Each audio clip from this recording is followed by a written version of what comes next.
fight. It'll be a long road for either of these teams.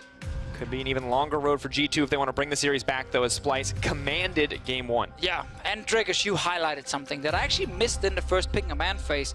G2 wasted a ban on Morgana. Now, obviously, they wanted to play Zyra Khan, so that's why they banned the Morgana on their side, but is that really necessary to spend a ban on if you are G2 Esports, and then Apparently, giving yes. Skarner potentially again, unless they're first picking Skarner this time? And giving up Zyra Khan?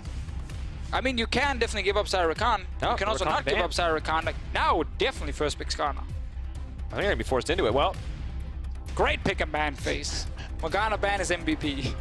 there you go. Skarner has been picked up by G2 Esports. This should set up G2 for more of a proactive early game. Skarner all around, I think from discussion from the analysts across the board, considered the best pick right now. Yeah, this is the QSS force. Now, Olaf is left open in this draft. It was banned last time by Splyce when G2 went for the Rakan first pick and then swapped the Zac for the Skarner on their side. Splyce, do you want to grab Olaf?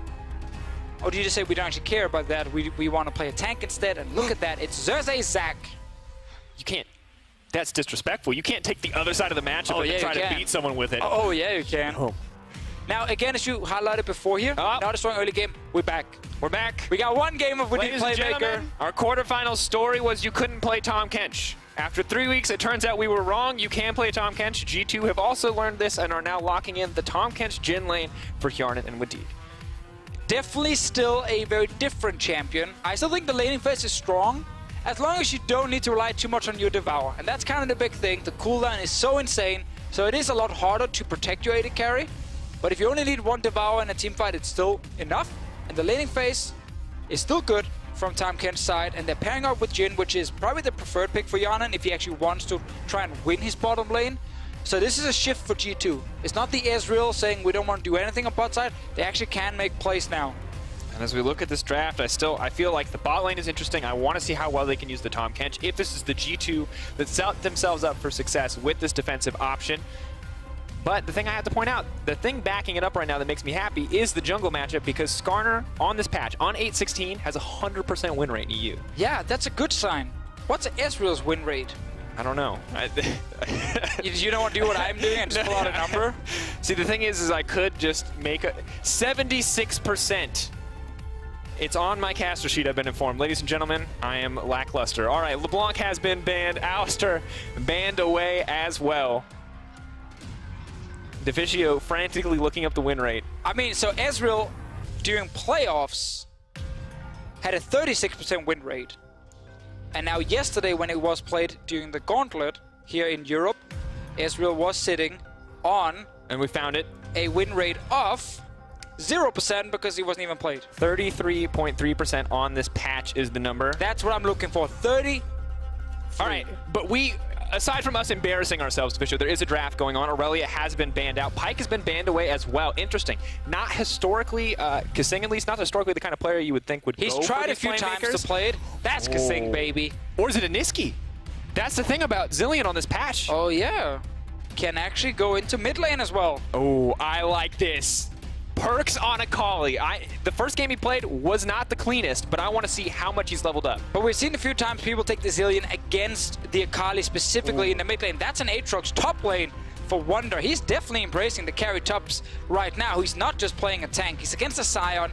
Let's see, will Zilean go mid against the Akali? And do they just grab something completely different and down a support role for Kasing? Or will he get to play the Zilean against the Tahm Kench, which is a fairly easy lane for him? I want to find out. Both of these lanes explosive on the side of G2.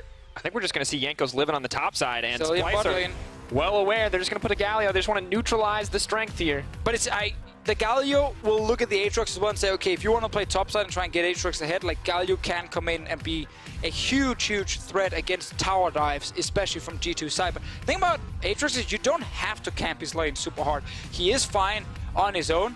You just want to speed him up because he is absolutely insane still once he gets a couple of levels, and it is Wonder playing it. I think actually Wonder, the last couple of games from G2, we haven't seen the player we were hoping to see after Rift Rivals, but it was during Rift Rivals where he got to play pre-nerfed Aatrox, buffed for some reason, but pre-nerfed back then, and he destroyed everyone. He did. He completely dumpstered every NA top laner.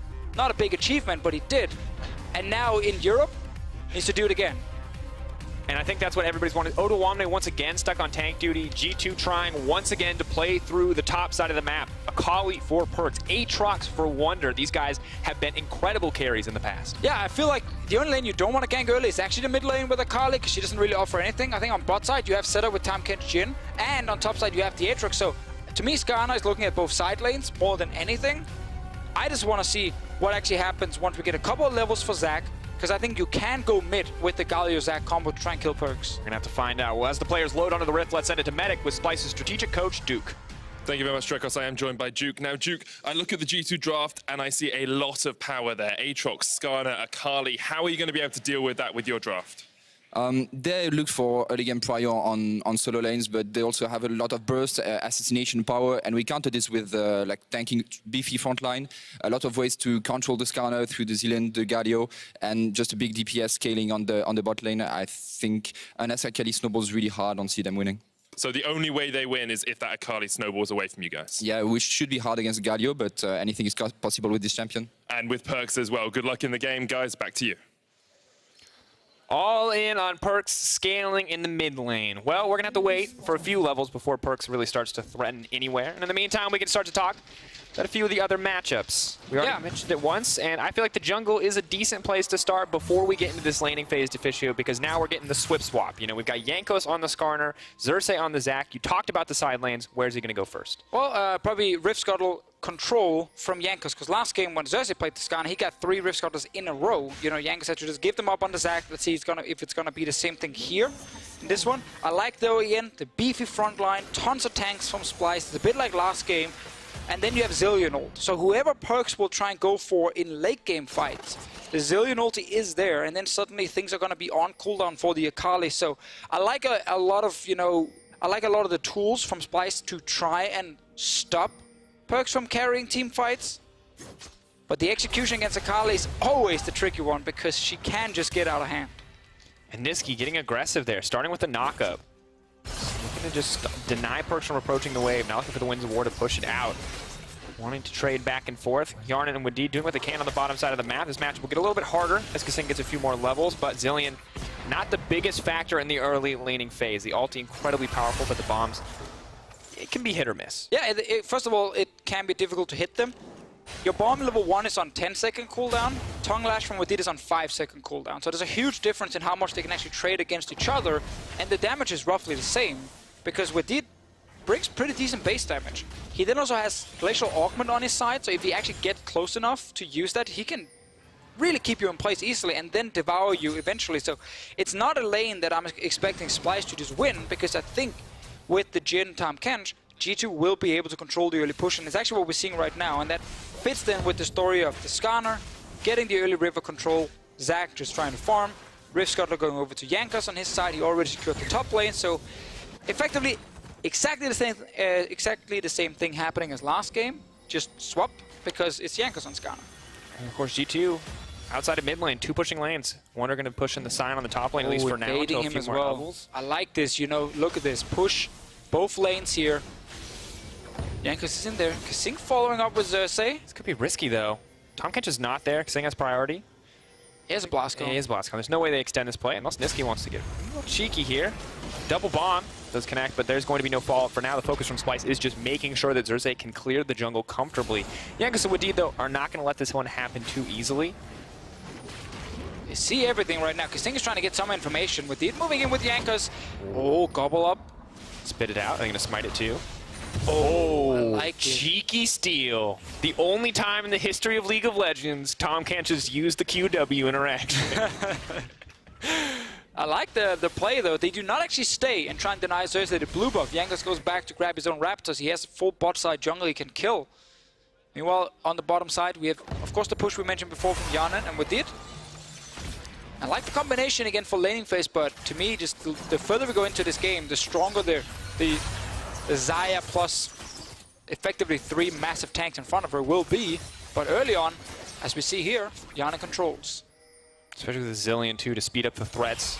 A Galio running at you with that movement speed terror. Truly terrifying. But you wonder why Kasing always hovers a zillion. That 4-win, 1 loss, 90.2 kill participation. That is a lot. 9 out of 10 kills Kasing is then therefore just about across his entire EULCS career. Hey, great number. Kill participation always a tricky stat though. Does it mean your team just never gets any kills? Like, is your team just sitting like, you know, 0 What it kills means for me, 25 minutes and then you get to team fight and you get all the kills? True. I can tell many stories. The story it tells to me is that we could just sit on the bottom lane all game if we were trying to watch this from the Splyce perspective, because we know nothing would happen without Kasing there. That's a fair point. What about mid lane where Perks is level 5 and Niski is forced back? He had to go in and help around the blue buff as well. He does not enjoy life right now. He's hard losing this lane. Very difficult. You really want Akali to leap in on you so you can be the one to CC her, but if you're the one to leap in, she just gets to walk away. I mean, you also really want to try and punish Akali a bit in the early game when she's not very strong. Right now, she's on 36 CS due to 23. Luckily, Niski can't TP back to lane, so you try and get something when Perks is recalling. Of course, Nikos and Xerxes just continue to battle it out here in the jungle matchup. Last game was pretty slow. This game, only 5 minutes in, admittedly, but maybe a bit of a more sped up tempo. Are going to back off in the play, though. Oh, comes in. One good connect, no minion waves there. Jankos now moving into the top side. You can see both junglers were crucial in the previous game. The story may continue here. Smite challenge down. They're going to try to bring Ottawamne back in. Not going to get anything else, but will bully him out for now. Yeah, tried to force a flash right there. Ottawamne kept it. Knew he could actually walk out of it. But what we're probably going to see later is when Xerxes jumps in with level 6, if they know where Perks is when they actually engage onto him, they can pull him back out of his little shroud there.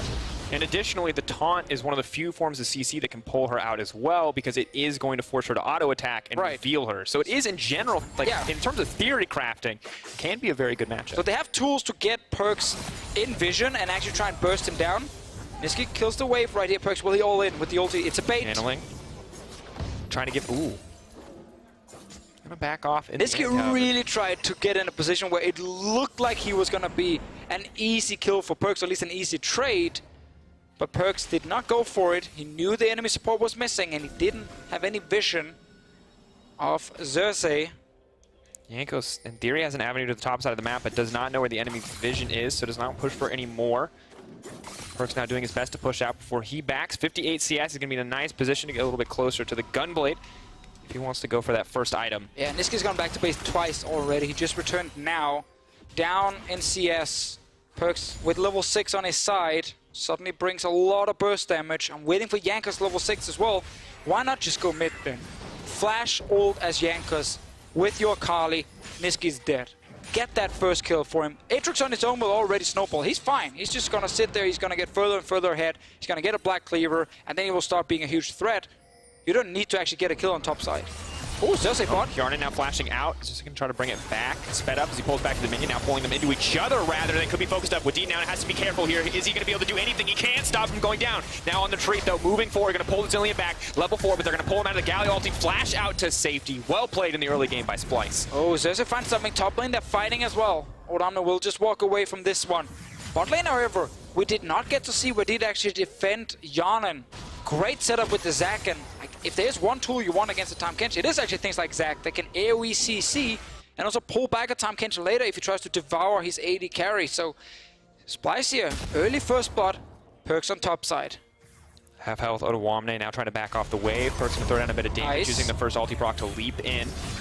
It's the passive proc, gets a little bit more damage. One more ulti, is it going to be enough? Takes him down, already used it, and it's just going to walk away. Well played by Perks. Everything he did there was perfect to actually get the kill. He uses the first dash to get in and interrupt the ulti from Ottawamne. Then Ottawamne gets to flash away, but it doesn't matter because Perks has enough ability to catch up and actually keep him there, and then he takes him down. Let's see bot lane. He used the Devour just to try and block the potential stun.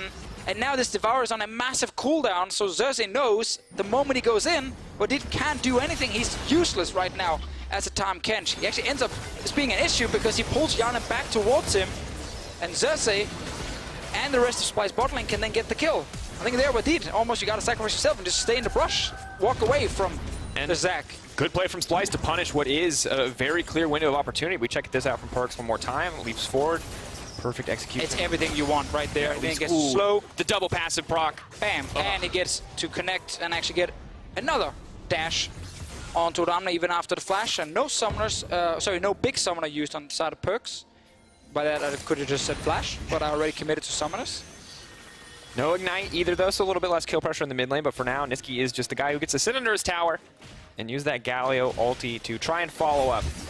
Jankos and Cersei fighting it out in the jungle. Jankos ulti is ready very, very soon. I still think going mid is just an easy opening for him if Niski's ever pushing forward and want to get a second kill on your Akali. Like Duke, the assistant coach from Splyce, said just before the game, we just need to make sure the Perks, you know, does not snowball.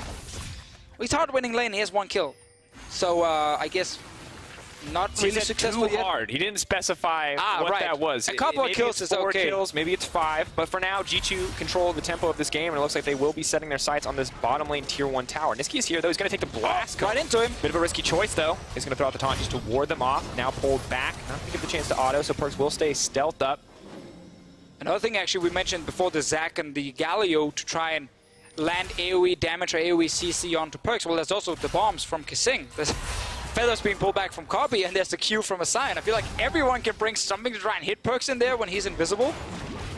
So it will be hard for him to play team fights, but your 1-3-1 is insane if you're G2. You have Aatrox winning topside, you're gonna have Perks hard winning the other side lane. So that split push combination is really, really good, and the counter to that is gonna be Cersei engaging on the Zac. If that doesn't happen, Wonder is almost double the CS of Odon. And we're 10 minutes into the game. G2 starting to build a significant lead in what is a tied kill score, courtesy of those big CS leads. And Deficio, if you're a G2 fan or a follower of G2, this is kind of what you want to see when their back is against the wall, because this org has an incredible history.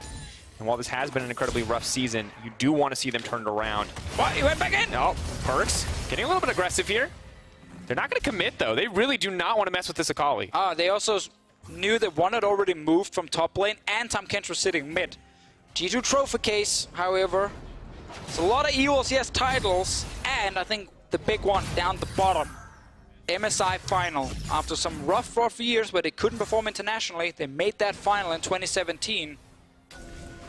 Sadly for them, they didn't beat SKT, but it was a very good best of 5. And now we're seeing the difficult position they're in, because if you look at their regular season, it started out so dominant, and it went a little bit downhill towards the end here, and now G2 are on a 7-game losing streak after that 0-3 in the first round versus Misfits. Do you see an ulti come in bot lane, though, so we'll hold that thought as Cersei has a very clear lineup to go in on the Jhin. Wadid can just eat up and walk away, however, so play nullified there, at least for now. Yeah, and it's very important to highlight Jarnan didn't ult the wave here so he could recall after and shop, because he already picked up his items.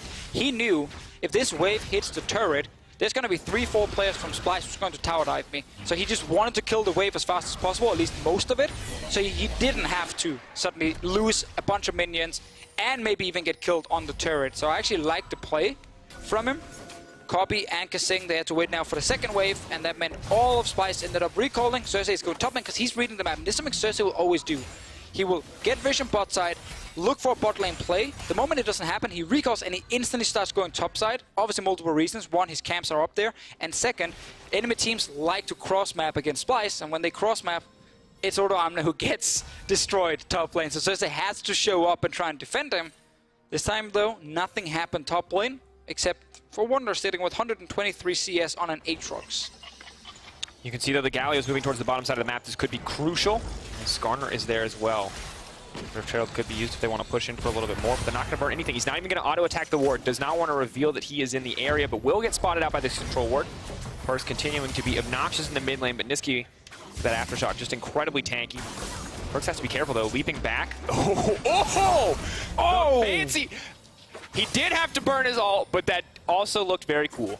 Yeah, I think at first a little bit greedy jumping in without any help around, but Cersei never got in to actually do anything to him because he was just dancing around. He's trying now. He's the Zac. Does not have a lot of cooldowns here. Is going to try to dash out to safety. Stealth is there. This champion is so obnoxious, and while he's taking up the time of 2 members, Rift Herald is being summoned on the bottom side of the map. G2 looking to extend the gold lead. They're already up 2K, and they want to make it 3. This is the G2 we want to see. Super strong early game. You know, a jungler who's looking for plays around the lanes. Perks on an assassin where he can be a huge threat. And Wonder winning lane on a carry. It doesn't always happen. He tends to get shot down when he plays different carries on top side. But this one, he's been left alone.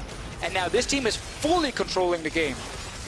Bombs there aren't going to block the stun. Cersei maybe looking for a flank on the side. They do not have the man advantage, however. Immediate use of the ulti to stop Zac from getting in any further. Galio ulti used back in return. Yarn and Wadid aren't even scared. Wonder is here, and the ulti is coming out. He wants to get the knockup, but Odoamne is there to deny it. Bomb in the belly.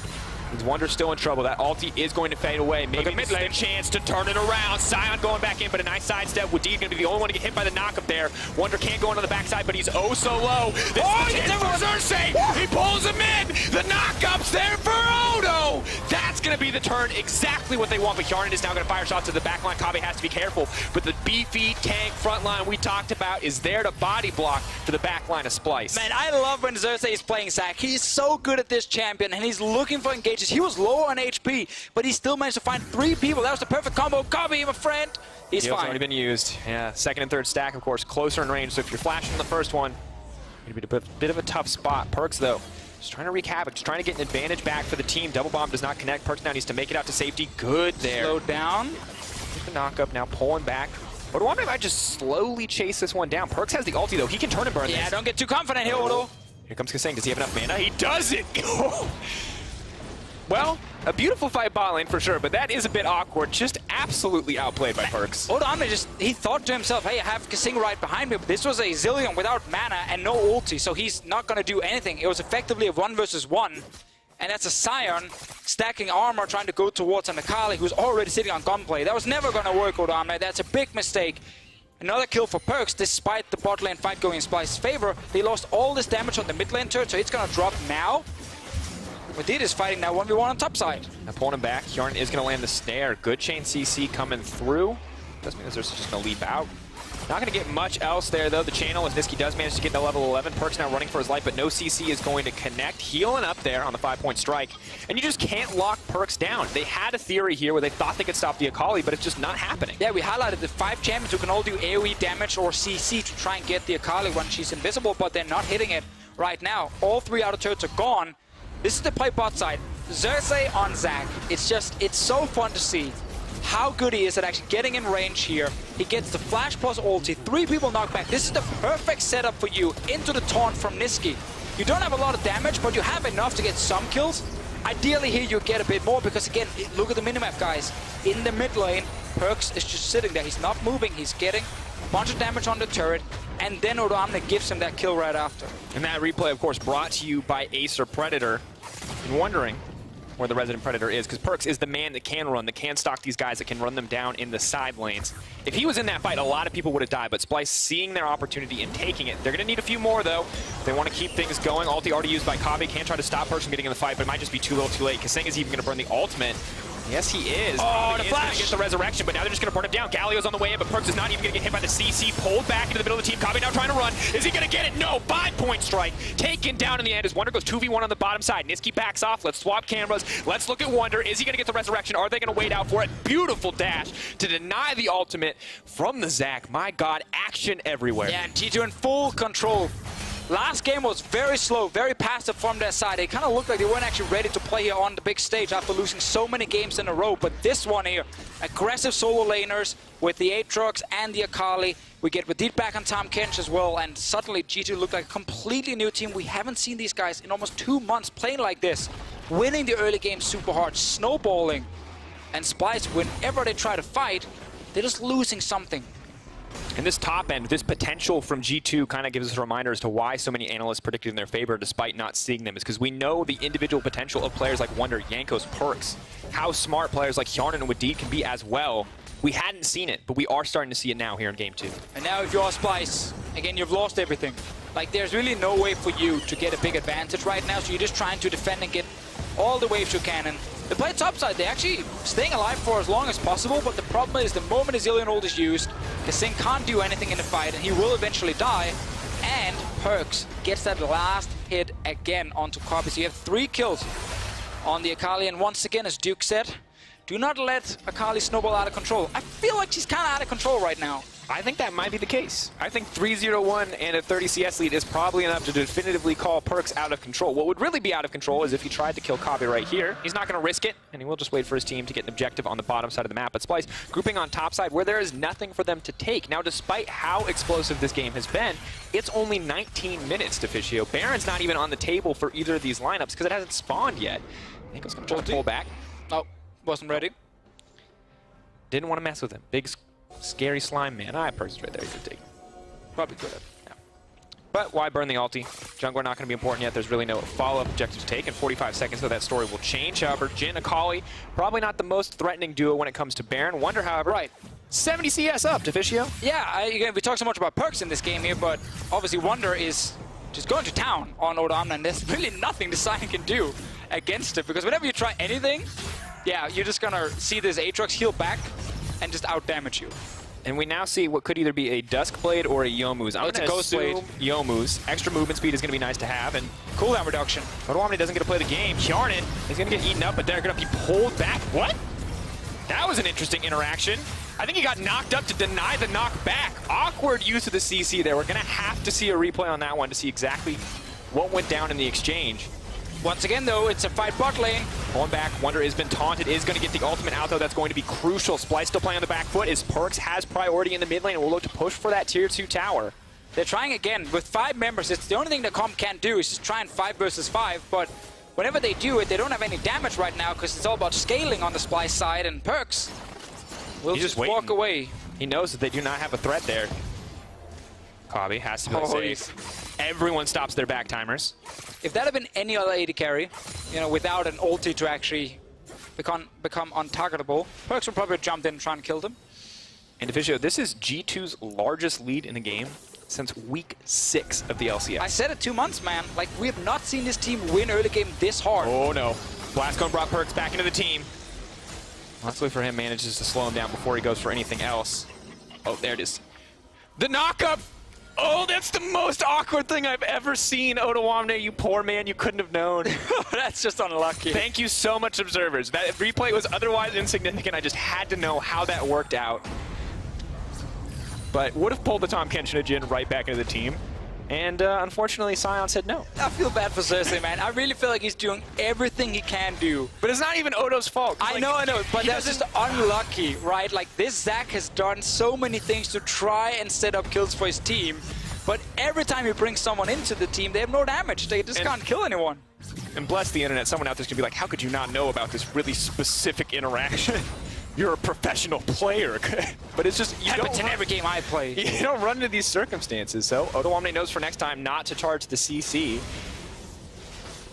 But now Splyce, they're kind of just doing what they can to hold on at this stage of the game. We know that in theory, if they go late, if they can stop the Akali from getting to the backline, they can pull out a win here. But G2 has gotten literally everything that they wanted in the early game. And that's kind of the thing, right, with G2. Back when they were super good at playing the early game, they would often get really far ahead at 20-25 minutes, but then slow down around Baron, because they wouldn't be super clean at securing the big objective into then finishing the games. So really good late game teams could stall like a Fnatic and get to late game team fights, and then Reckless or whatever could then suddenly win the fight, and G2 would feel pretty bad because they got a 5-6k goal lead, but then couldn't actually win the game. Splyce, they are the kind of team who can try and stall for late game, but I feel like this time around they are so far down, it should be impossible for them to defend the side lanes. They will eventually lose the Baron as well. I don't see a way G2 lose this game. It's difficult, especially when Odoamne has to run from the side lane matchup, when Niski can't really go toe-to-toe with either of the side laners, can just do what he can to clear the waves. Perkz has been taunted up, though, but is not going to get an auto attack off, so they're going to have to back off. Threatening on the backside, pulling back. Perkz is playing under the enemy tower. Gotta love those Akali interactions. There's just nothing that they can do. All of that CC, if they try to put it on Perkz, they're just going to get dove by the remaining members. Let's see, one on bot side once again. Cersei will try his best when it comes to finding this, but as we highlighted before here with the split push, you just can't get the fight you want to Splyce because you're just losing something mid if you're going bot, you're losing something top as well. Eventually there's a wave coming in. G2 right now are playing a split push game. They're not allowing Splyce anyway to get back in the game. Have to wonder what Splyce could have done to stop this from happening. Perkz has been immaculate this game, I think it's safe to say. We wanted to see if his Akali had improved since last time we saw it on stage, where it was admittedly good, but a little bit sloppy here and there. Well, it's looking pretty clean at this stage. Okay, come on, face check. Squishy support, face check. He threw down the bomb, but that's one, that's half your stun. Perkz, oh, the laugh. He said he was confident. We heard from the entire G2 line that they were feeling good, and spamming laugh as you run into the enemy's face means you know you're having a good time in this game. I will say, though, Kising, that was the best support play I've seen You did not face check.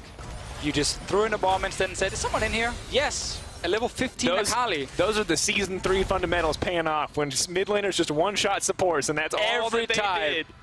Support ran around back when Oracle, if you remember that item. Yep, 400 gold. And if you died, it would disappear. So you were just so scared. And every mid laner was like an assassin who could burst you down like 3 times. Zed, Ari, good era, good era. Now we're back in that era because we have a Kali. He's gonna dash back. Okay, they're trying with the they're AoE trying. again. Gonna get pulled back. Nothing to connect Nothing onto. to hit. And the second use of the ulti just to get him out to safety. And meanwhile, the rest of G2 is on the bottom side taking this tier 2 tower, and it just continues to show us that there's not really a right choice for Splyce. They either have to go all in for this trade, knowing they're going to give something up. The most that they can hope for feels like a 50-50. Or an even trade, rather, not a 50-50. Right, and it actually showing again why Akali is considered such a hard champ to play against when she gets ahead, because it's not just about her damage, it's about how hard it is to actually shut her down. Because she can just go into a shroud, she becomes invisible, you literally cannot see her. And then she has mobility as well to try and get away. Old Akali could only use ulti towards champions. So she couldn't actually use all this extra mobility to also jump over a wall, get out of a skill shot, whatever it is, but new Akali can't do that. So when you try and go to kill her, unless you get point and click CC, before she even gets her W down, you can maybe burst her, but that's so difficult. And it's just a nightmare, because not including any skills whatsoever, Akali passive right now does about 350 damage. A key part of her kit to be sure, but that alone combined with the execute on the second cast, perfect execution, is just an absolute nightmare to play against. Kabe has his ulti to keep him safe. He has Kasing's ulti to keep him safe, and you know that on top of the Mikhail's.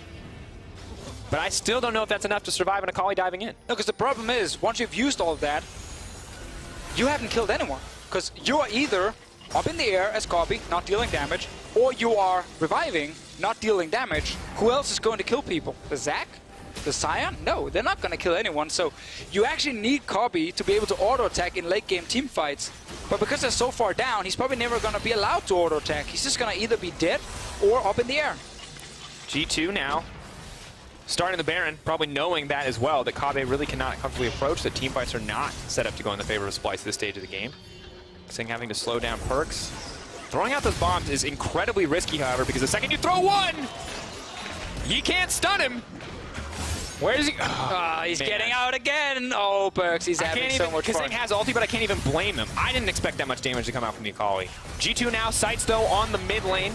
Righteous Glory has been used. Yanko's running in. Could look to take down Kabe here. There's no Kasing. They're trying to get the knockup. Has pulled back Zac midair to stop and deny the entrance. The Wombo combo could now come through. Okay. Wonder could get the reset. Is going to get it as well. Will resurrect, but Yarn is now on the backside. They're trying to go in. Perks doesn't even care. He's pushing in on the top side. They get one on the side of Splyce, but G2 still very much in control. Yeah, here once again, Splyce tried to show us what their comp can do when they get the massive tanks, all the AoE engaged in the front. Problem for them, they only get one kill.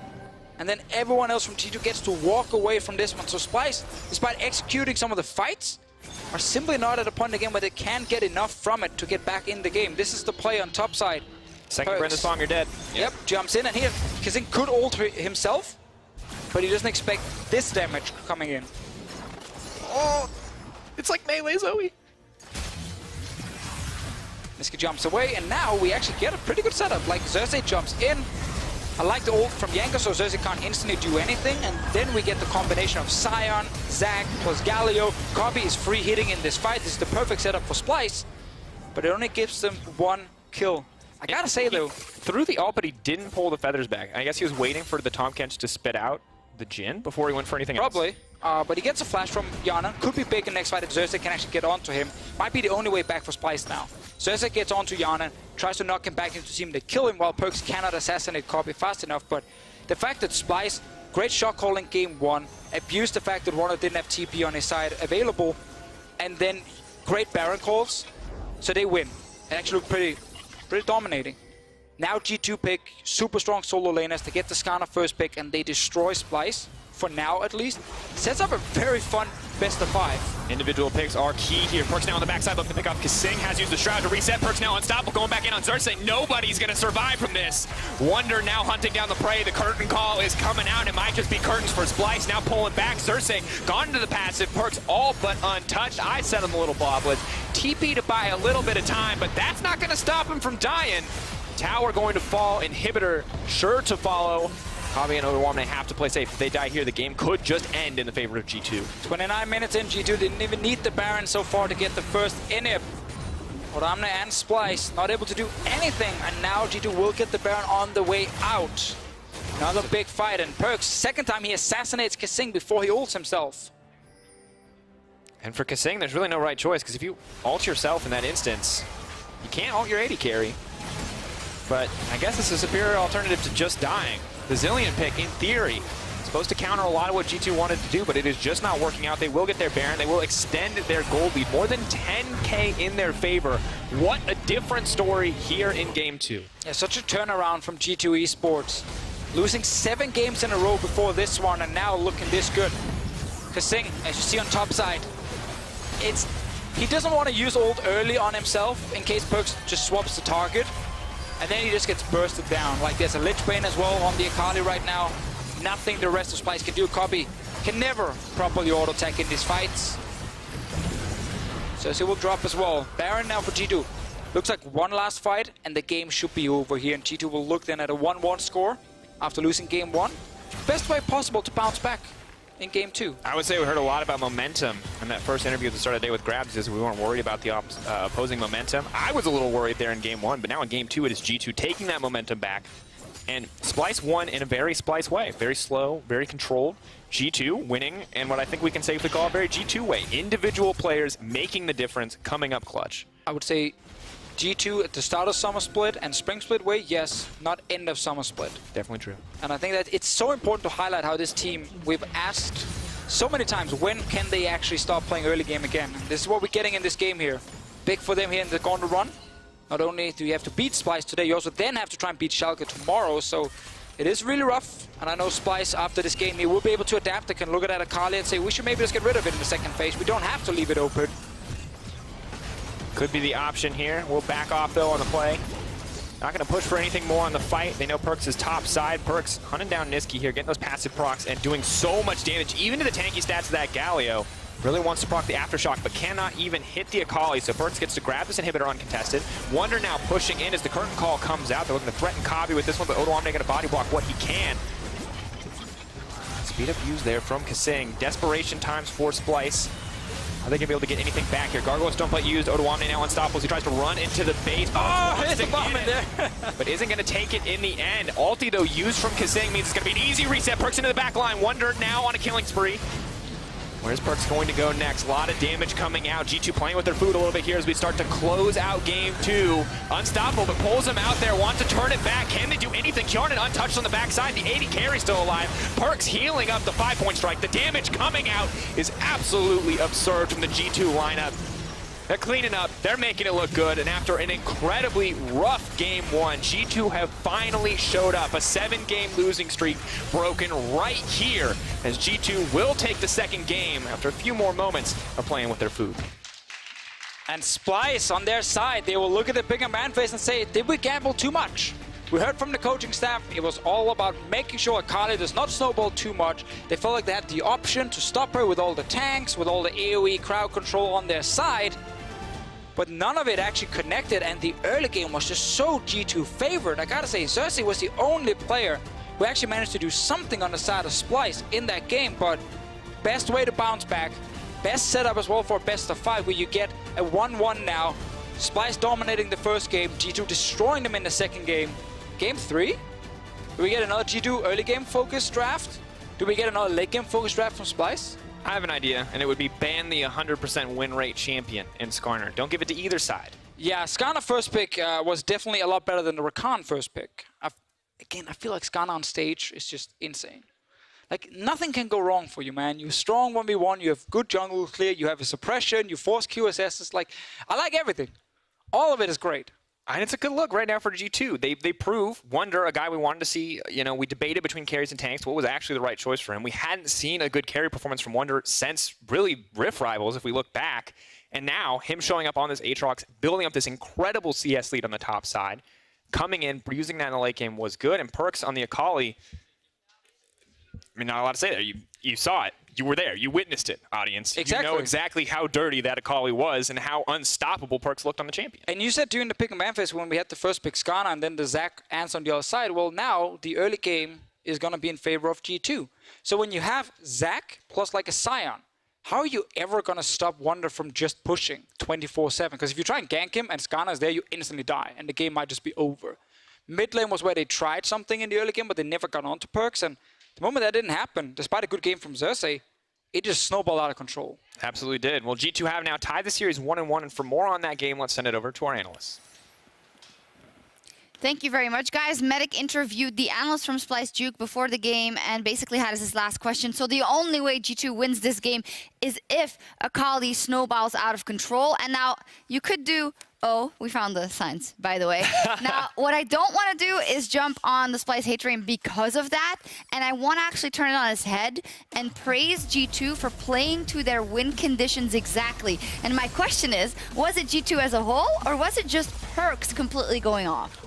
I felt like a lot of it was just perks going off. In part, it was a couple mistakes from Odo. As you can see, he was kind of the recipient of a lot of these early kills from the side of Akali, but I love the way Perks is playing. Like, we wanted to see him on more of a playmaker. Sheepy, you talked about the fact that he wasn't that corky in game one, and even though they tried to play through mid, it's not something that can really run away with the game, and this time around you saw the difference, except he was building a lot of the leads for himself. So this must make you happy then, Sheepy. Is this what you wanted to see? All the changes that G2 needed to make to win this game, they actually did. So I'm very, very happy about what G2 did. I think also unsung hero is Wonder, who did amazing in the top lane. And I think Aatrox is a pick that's been underrated a lot, has been showing up everywhere and has always done extremely well. So yeah, a lot of question marks now coming up for Splyce. What are they gonna exactly do against the Aatrox, against the Akali? Yeah, great And point. even the Skarner. And even the Skarner, we'll take a look at picks and bans and look forward in just a second. I would like to button up the early game because Akali was so good and it just snowballed out of control. If we compare the goal difference at 15 and at 20 minutes, I believe at 15 for game one compared to game two. Game one looks like the second half of the split for G2, and game two looks like the 6-0 G2 that we saw in the beginning of summer. So how easy of a blueprint is this now to replicate for G2? Because obviously it works with Akali if she gets 2 kills early. I mean, the thing is, a lot of the early gold, like, Akali getting kills was great, but a lot of the gold lead actually came from the Tahm Kench Jhin in the bot, because they were actually able to have priority over the Xayah and the Zilean, and kind of expectations were that once they locked in the Zilean, they would be winning that 2v2, but Jhin Tahm is surprisingly strong. We heard the casters talking about it. The fact that they had constant push, you had Akali and the Skarner roaming down bot in the early game too. This team got 2 towers very quickly as well, especially thanks to Wonder constantly pushing up top lane. So with those gone, it became very easy to move these 2 side lane threats in Akali and Wonder out to the map, and that's where we really started to see this G2 team unlock. I agree. To come back to your point, Sheepy, when we look at picks and bans and see what has to change from G2, if they want to win 3 games. But in game 1, Splyce, great draft, great composition, great strategy in the game itself. Do you feel like they've taken a bit too many risks and a bit too many freedoms in this draft, giving over the Aatrox and the Akali and the Skarner? I think so. I also believe that Splyce has been doing what they thought was working, like they put Odwamna on a tank and everything will be fine, and but it seems now that G2 found a champion that can just snowball so hard on the side lane that they can play this 1-3-1 style. They started picking the champions that can be aggressive in the enemy jungle, and Splyce didn't really know how to react. The Skarner was really key, like we said, Aatrox and Akali, and they just play the 1-3-1 composition, and then even the Tahm Kench with the Jhin made so much sense. Really strong lane, but can also deny this engage from Zac, and they only got 1 good engage on Splyce, and that was really it. What's your gut? What do you ban away, though, if any? That's really difficult. Yes. We had the imagine you're the coach, and you got to go on stage in the next one. Somebody of the players needs to speak up. There needs to be some change of priority. Like, even the Jhin did well into the Xayah, and Xayah has been popping up. What if none of the players say anything, Sheepy? The coach needs to have an Then answer. you need to step up as a coach. Wait. Yeah, of course. Grab's going to be there and be like, Wonder, you got nothing? Perks, you got nothing? Well, better go home then. I think that they can pick up the Skarner to deny the Akali. That's an idea, because what Schalke did when they played against Akali, they picked all the lockdown. They picked Cho'Gath for top lane. They picked Lissandra for mid lane. They picked Skarner. Just this point and click CC to shut him down. The Braum, like, it was impossible to play. So that's a good start. Yeah, I think that's a good strategy. What I think interesting about that is that what was the perfect composition. And I remember in draft, you did say, I actually don't understand where Perkz is going for this Akali when the enemy team has Zilean. Little did we know he was going to pop off the way he did. The thing is, I thought the Zilean would go mid, and I feel like Zilean mid does a really good job of controlling Akali, because even in her Shroud, you can get locked down by the bombs, and we know that, I feel like this is something that Niski would be more than happy to play, and it's something that also makes her one-shot potential really difficult. But the thing that really impressed me about G2 was that they didn't fall into the trap of trying to team fight with this comp. You know, you mentioned it earlier, Sheepy, the fact that we only saw one good ult and kind of setup from the side of Splyce where they got 2 kills towards the bot lane. That was the only time we saw it. Outside from that, G2 was like, let's not play to their biggest strength, which is 5v5 team fighting. Let's just divide the map and rely on our individual skill to outplay them, which often worked out in their favor. And that's a pretty hard thing to do when you see that most games devolve into just team fights all the time. But if you are this far ahead, I think that was wonderfully executed by G2. But nothing overboard yet for Splyce either. 1-1 in the first game. They could rely on their strengths, a lot of team fighting, getting the objectives as well. In game 2, G2 ran away with the game. So my question is, how does Splyce now reinsert the things that were working for them yesterday and in game 1? For instance, I've not seen Kobbe that much at all. So what has G2 done to negate him, and what can Splyce do to bring that beautiful X factor back into the game? So I think a higher priority needs to be put onto things like Tahm Kench. I think you need to take that off of Wadid, keep the Rakan ban in there, see what else he can bring out. Because I think that we saw yesterday, they're more than happy to play the Tahm, and I think it works. I also think you should consider throwing a ban towards the Aatrox and just leave the Akali pick there. Because I think there are ways in dealing with Akali in isolation, but when you have this much power on both your side lanes, it becomes harder to try and isolate her down and keep her impact limited. So if I was Splyce, I would look to kind of go back to some of the comfort and success they had from yesterday, ban away the Aatrox, which they also did yesterday against Maxor in the jungle, and then just kind of try and lock down Perkz to prevent him from doing Perkz things. I do believe that maybe Tahm Kench is not as important, maybe to deny it from the enemy, but I think that's why I would do it, the engage is really, really important for Splyce, because I think G2 should be very comfortable playing the 1-3-1 setup, so you should deny this, and I think G2 should be afraid of the 5v5 in mid-game, so you should enable that as Splyce. So really pick engage. I think in this game as well, they didn't engage enough with Zek towards mid lane. They should have done that constantly, and they just didn't. Ornn would be really good for that, which is something that they played a lot yesterday. So, for example, that's a good idea. Pick more engage, more safe engage, where you can literally just press the R button and you go in. And I think this should be Splyce's game plan. I think the idea of shutting down the Aatrox is the first step, because I think right now, shutting down Aatrox with a counter pick, I wouldn't know exactly which one, right? So, but maybe they have a better idea. So those will be, going forward, I think both have characteristic the styles that they want to pick up. Yeah. So game 3 will be super, super interesting. We all voted G2. Us 3 voted G2 at the beginning of the day. Recency bias, and the way they won game 2 thinks, okay, well, that was pretty good then. But do any of you have different feelings? Do you think that Splyce is actually going to come out on top and bounce back from this? So, to me, it feels like that G2 have a lot more options in the draft. That's kind of what I'm initially seeing based on game 1 and game 2. But the question is, how well will Splyce adapt throughout the series? So if they can adapt, I think Splyce can take us to a challenging series. Yeah, I think we're not that much the wiser. I think we need to see one more game at least to know. And both teams, they have so much on the line tonight as the players look to keep their dreams of playing at Worlds alive. Find out who takes the lead in the series right after this. Try to bring it back, sped up.